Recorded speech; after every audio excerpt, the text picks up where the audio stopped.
This is Martin Lappin with Alternative Heating Solutions, and I'm in the Wabash, Indiana area working on an install.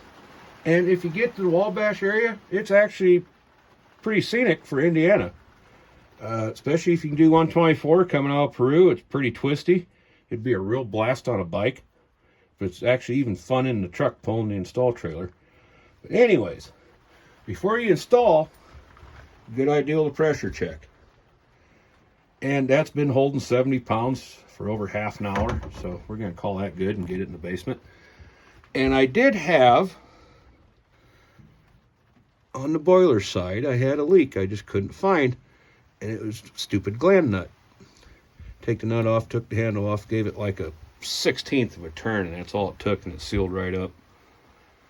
But again, good practice to check it before it's got water in it.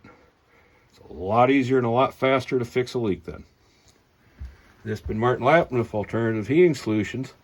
If women don't find you handsome, at least they can find you handy.